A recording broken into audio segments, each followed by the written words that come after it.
Quote of the day: some days the heart is a violin, soft, aching, and tender. Other days it's a trumpet, bold, laughing, and loud. Either way, God writes the music, and you are the song. He will rejoice over you with singing. Zephaniah chapter 3, verse 17. That is the quote of the day. Now let's get right into this video. Now, Raw this week, all things considered, it was actually a pretty solid episode, I really enjoyed this episode of Raw this week, We had some good matches and even some entertaining segments, in my opinion. This was one of the better episodes we've got recently, as of late. This was not that bad, all things considered. I actually did enjoy it from start to finish, We saw some new faces, we got some new storylines confirmed. We got some, interesting backstage segments and like this new Kabuki Warriors, persona thing, this new dominant, assertive Asuka. I'm enjoying all that, This was a solid episode. I'm not going to lie to you, Let's just jump right into it and let's just talk about what happened, So we started off the show with an in-ring promo from Mr. Four Letters, One Word, Yeet Man, Main Event Jey Uso. So Jey Uso gets in the ring and the fans were chanting for him to run back the entrance one more time, They're like, one more time. And Jey Uso, he locks in, he gets serious. He's like, I'm sorry, Paris, I can't run it back one more time. I should be standing here right now as champion. I should be standing in front of you with a championship around my waist. But instead, I'm standing here with my waist bandaged up, wrapped, taped up. I'm standing here injured. And I keep thinking, what if I took Roman Reigns' advice? What if I focused on myself? What if I let him handle his own business? What if I didn't get involved? Where would I be now? And Jey Uso says, nah. If y'all know me, I don't play about my family. Now, Roman Reigns is strapped up in a hospital bed, and the only thing I can hear is his voice telling me, line him up, knock him down, stack him up. So Seth Rollins, Braun Breaker, Bronson Reed come out here and face me like a man. And LA Knight ends up coming out instead, And LA Knight says, Jey Uso, all this could have been prevented, but you switched up on the team. You switched up on the gang, We could have had Seth dead to rights, but you don't understand. You never understand. And I'm sick of being left laid out and not being world champion. And if you hadn't turned on us at Clash in Paris, we would have had Seth Rollins dead to rights, And LA Knight gets a little bit more serious and he says, you just don't understand though. And if you have a hard time understanding, I can get you up to speed. I don't have a problem knocking you down. I don't have a problem if you're standing in my way. I don't have a problem, solving this issue right here and right now. And Jey Uso's like, well, get me to speed then, Us. What's up? What you trying to do? What's cracking? Get me up to speed then. Because I'm not about to stand here and get disrespected by you. You want to get me up to speed? Get me up to speed then. It's whatever, I'm on whatever you're on. Get me up to speed then, what you trying to do? And, it was just that energy flaring up, which was really entertaining in my opinion. After this, the Braun Browns ended up coming out, Braun Breaker and Bronson Reed. Braun Breaker comes out and he says, the only thing anyone should be worried about is Paul Heyman because Roman Reigns put him in the hospital. But now, since there's no Paul Heyman, there's no one to hold them back. There's no one to hold the Braun Browns back.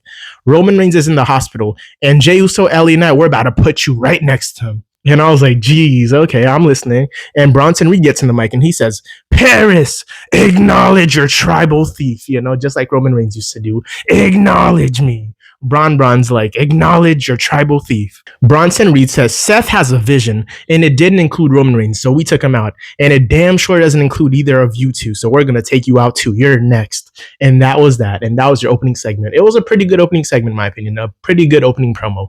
I enjoyed it, It was nice. Anyhow, moving on, we got a little small announcement. They announced on Raw that Raw on Netflix is officially coming to France, so that's a big thing. That's big for people who live in France, so that's pretty cool. So people in France in general, are getting Raw on Netflix now. So I think that might be a good thing for them. So congratulations, I guess. Clap it up.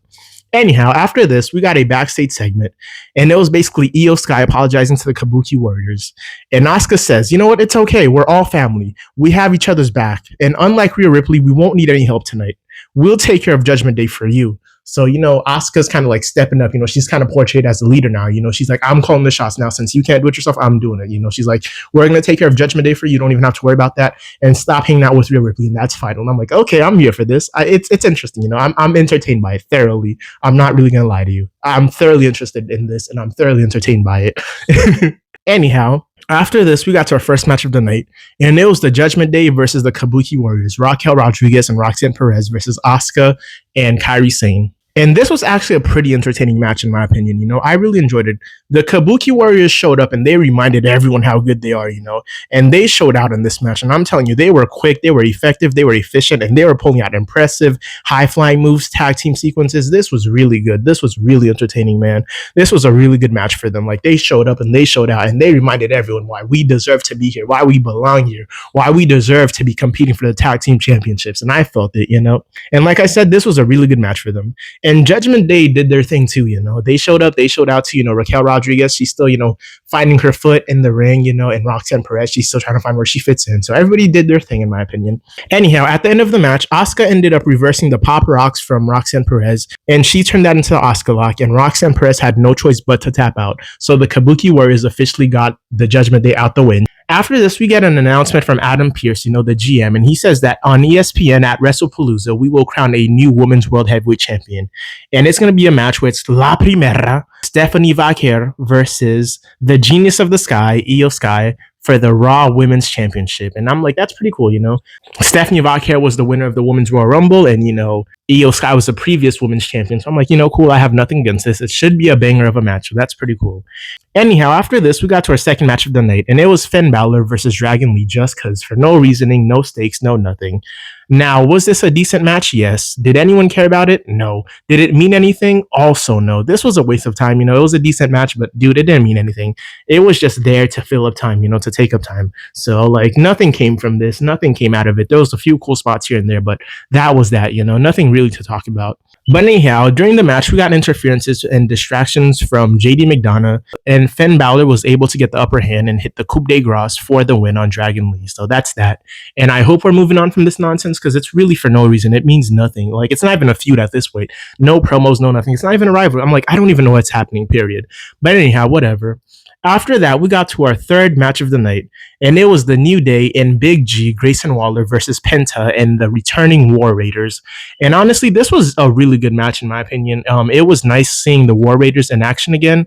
And honestly, like I said, this was a pretty good match. It was a pretty decent match. Let me not say pretty good, because that's giving too much credit, but it was a decent match, I don't really have much complaints. We saw heavy hitting offense, high flying moves, and even some funny stuff, and even some funny spots. But anyways, Penta and the War Raiders were able to come out on top, and they were able to get the upper hand, and they beat the New Day and Grayson Waller. So that was that. So, like, it wasn't really a shock. It's the returning team versus, the New Day. We already knew they were going to win. No way the War Raiders were going to lose in their, like, returning match anyway. So already knew it, but, like, the match, the work rate overall in general, it was pretty good, in my opinion. But anyhow, like I said, Penta and the War Raiders ended up coming out on top, and they beat the New Day. The New Day. Anyways, moving on. After this, we got a backstage interview segment for Rhea Ripley. So Rhea Ripley was basically getting interviewed, and she says that whoever is the new World Women's Champion after WrestlePalooza, Rhea Ripley is next in line. And Asuka ends up interrupting Rhea Ripley, and she says, even Io Sky, because she could be the World's Women's Champion after WrestlePalooza, even her, you're next in line even for her. So, like, there's no friendship there. Like, that doesn't matter to you. And Rhea Ripley basically says, yes, everybody wants to be champion. This is nothing personal. I haven't even done anything to you yet, as a matter of fact. What's the issue here? Don't push me, Asuka. And Asuka says, stay away from Io Sky. She doesn't need you. You don't deserve her. And do you know who I am? I am Asuka. I've been one of the greats for over 10 years, for over a decade. I will push whoever I want, because nobody is ready for Asuka. And that's what she says, And like I said, I honestly like this new Asuka. It's really fun to watch, And I love the fact that WWE is giving these women time to actually, sharpen their skills, like they're giving Asuka time to talk, they're giving Io Sky time to talk, even Kairi Singh, like that's only going to help make them better, even though if it's not like solid, understandable promos all the time, but they're still doing good work, and I still get what they're trying to say. I still get what they're saying most of the time anyway. So I like the fact that they're getting the opportunity and the chance to talk and grow as wrestlers and superstars, and I really enjoy that. Anyhow, after this, we ended up getting to our fourth match of the night, and it was Dirty Dominic Mysterio versus the phenomenal AJ Styles, the house that AJ Styles built. Anyhow, this was for the Intercontinental Championship. And I'm not going to lie to you, AJ Styles was getting outmaneuvered and manhandled like he was a washed up bum in this match. And this bothered me. I'm like, dude, this is a seasoned veteran over here. No way Dominic Mysterio should be outsmarting AJ Styles in the ring. Like, what is this nonsense? Stop playing with me. AJ Styles literally, he looked like a washed up bum, dude. Like, it looked like Ric Flair in his, like, I don't know, 97 years old fighting in the ring. I'm like, dude, AJ Styles should not be this slow. He should not be looking this goofy, this silly, this dumb in the ring. Dude, this is a seasoned veteran. He's not that old. For Dominic Mysterio to be outsmarting him, outspeeding him, outclassing him, I'm like, come on, stop playing with me. And I'm like, to make matters worse, like, he even flawlessly beat and pinned Dirty Dominic Mysterio like 2 weeks ago. And even Finn Balor too at that. And I'm like, dude, now all of a sudden he's all of a sudden nerfed. He's all of a sudden washed up. He's a bum now and he can't even wrestle Dominic Mysterio. I'm like, dude, this was some nonsense. But anyhow, due to interference from El Grande Americano, Dirty Dominic Mysterio was able to pick up the win and retain his Intercontinental Championship. And dude, I'm so over this nonsense. This was such a waste of time, dude. I hate these goofy finishes, these, like cheating interference finishes, these roll-up finishes, dude. I just feel like after I watch it, I'm like, dude, that was just a waste of my time. And I was rooting for AJ Styles so much because I'm like, I don't even know what Dominic Mysterio is doing with the Intercontinental Championship at this point. Just give it to AJ Styles, dude. This man doesn't have too many years left, or even 2 years left at that, dude. Come on, stop playing with us. And I felt like this was just such a waste of my time to watch because, man, it ended in such a goofy fashion. And I wouldn't even be mad if it was just, clean finish. Dominic Mysterio wins, whatever. That's that. I'll move on. I'll get over it. But the fact that it had to have interference from El Grande Americano was just goofy, man. Anyhow, after this, we got a CM Punk in-ring promo segment. And CM Punk basically gets in the ring and he says, Seth Rollins, I've been too patient. And now I'm hijacking the entire show until Seth Rollins comes out and faces me like a man. I'm going to stand in the ring. And I don't care if I have to stand out here till Monday Night Raw airs off camera. I'm going to be here all day, all night if I have to. And then we hear Seth Rollins' song hits, We hear the entrance song hits. And we think it's Seth Rollins actually coming out to confront CM Punk. But no, instead we got the man Becky Lynch. And she came out with Seth Rollins' theme song. And she was hitting the,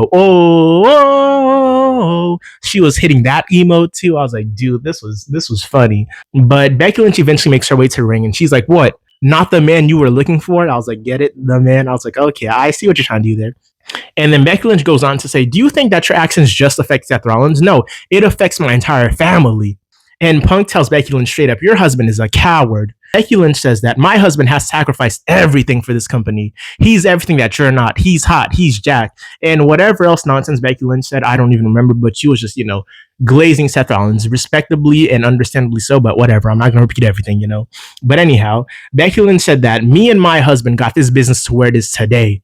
And then Becky Lynch started yapping about nothing. I'm telling you, she turned on and activated her Hall of Fame yapper badge, and she was talking straight Japanese, dude. Oh my God, she was yapping about nothing. And then the fans finally had enough of this, of Becky Lynch's pointless yapping. The fans started chanting things that I will not be repeating, The fans were letting Becky Lynch have it, and I was like, yes, please and thank you. Okay, because I'm like, I'm over this. I don't even know what you're talking about this way. It started good, then it fell flat, okay? Anyhow, CM Punk ended up getting the mic, and, he was talking his stuff. CM Punk says, whether or not if I work here, if I don't work here, whether or not if I'm champion, they have and they will always chant my name. You and your husband are stupid and you guys don't run anything. He runs from adversity. He hides behind the Bron Brons. He hides behind the wise man, Paul Heyman. And now he's hiding behind his own wife. And I'm sorry you married a paper champion bum. And he was talking his stuff, I was like, get it off your chest, man. Say it with your chest. And this was fun. And I guess Seth Rollins finally had enough of hearing CM Punk disrespect him, and he finally made his way out, and Seth Rollins was just standing on the entrance ramp. He didn't get any closer, just on the entrance ramp. And Seth Rollins comes out and he tells CM Punk, if you have something to say, come say it to my face, And CM Punk acts like he's about to get down to the entrance ramp to say it to Seth Rollins' face, and Seth Rollins starts walking around. I'm like, come on, dude, what is this? Since when is Seth Rollins scared of people? Come on, stop playing with me. But anyhow, after this happens, Becky Lynch proceeds to viciously slap CM Punk around. Like, she headbutts him, slaps him, backhands him, pimp slaps him. And I'm like, dude, I hate that when it happens. I don't like seeing it, whether if it's a man or a woman. I'm like, dude, if the person can't defend themselves, don't do it. It just makes me feel uncomfortable. I don't care if it's a man, if it's a woman, whatever it is, dude.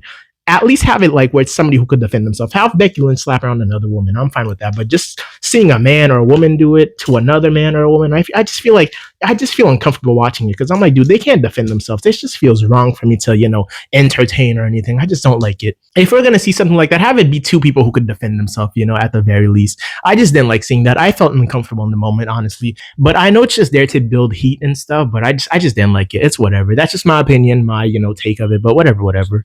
Anyhow, After this, CM Punk ends up losing his mind. He's like, CM Punk tells Becky Lynch straight up, I'm going to make you and your husband regret this. You're going to regret ever putting your hands on me. And the crowd goes crazy and they start chanting, AJ Lee, AJ Lee. So I think that's what it's leading up to. I hope it is. It's going to be a crazy moment if it happens. But anyhow, after that, we finally made it to our main event, our fifth and final match of the night. And it was the Bron Bronze versus LA Knight and Yeet Man main event Jey Uso. 4 letters, 1 word. Yeet. And rumor has it that this new tag team of Jey Uso and LA Knight, they're apparently calling them Ya Yeet, if you know. So yeah, that's the rumor. This new team is officially called Ya Yeet, for your information, if you're wondering. And I'm sorry, that was just a silly joke. Let's just move on, okay? Anyhow, this was a pretty good main event match, in my opinion. And it even ended cleanly, so I have to clap it up for that.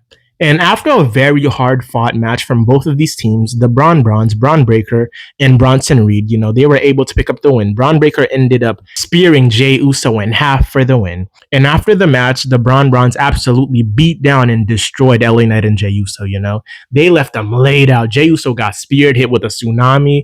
And then surprisingly enough, to my chagrin, to my shock, Jimmy Uso came out to the aid of Jey Uso. He came running down with a steel chair to save his brother, his twin brother, but it was just too little too late. And I'm like, why is everybody so late nowadays? Like, you let the person get beat down to the brink of like death at this point, like they're on 1 HP and that's when you decide to run out with the steel chair. I'm like, you couldn't come out 2 seconds earlier, a minute earlier, before he got hit with 2 tsunamis and a spear? Come on, dude, where were you? And catering? Like, come on. Jesus Christ. But I'm like, dude, why is Jimmy Uso coming out so late? This is your brother. Dude, if he was there the whole night, why wasn't he out in ringside at that? Dude, stop playing with me, okay?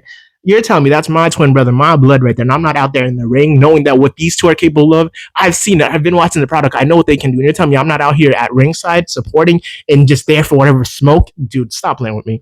Stop playing with me.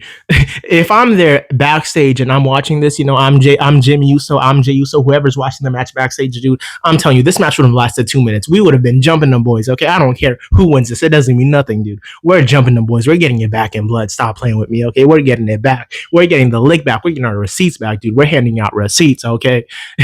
Anyhow. Let's keep moving on. Anyhow, we ended off the show with Jimmy Uso and Jey Uso holding each other, And Jey Uso basically tells Jimmy Uso, like flat out, he tells them these exact words. He says, I need you. I couldn't do this by myself. I couldn't do it. I'm sorry. I need you. And I'm like, dude, that's powerful. And I'm thinking maybe the band is getting back together. Maybe they're going to reunite these two. And like, dude, imagine the Uso Penitentiary. They're back to face the Bronze. That would be heat, one of the greatest tag teams of all time. Imagine they get back together, dude. That would be heat. And I'm hoping maybe that's where they go with this. But anyways, that's how the whole show ended, But like I said, this was a good episode, all things considered, and I have to rate it a solid 6.5 out of 10. Maybe even a little bit higher, maybe a little bit lower, but a solid 6.5 out of 10. Like I said, we had some good matches and even some entertaining segments, in my opinion. And this was one of the better episodes of Raw we've gotten recently, Like I said, as of late, this was one of the better episodes we've got. And I don't really have too many complaints from it. I enjoyed most of everything we got, the matches, the segments, and everything. There was a few things here and there that bothered me, but, that's every show for you anyways. But like I said, I'll rate it a solid 6.5 out of 10. But anyways, thank you for showing up. Thank you for hearing me out. And thank you for being here. Like, comment, and subscribe if you want to. Like, comment, and subscribe if you'd like to. And like, comment, and subscribe if you choose to. As always, it's been a pleasure. I'm out.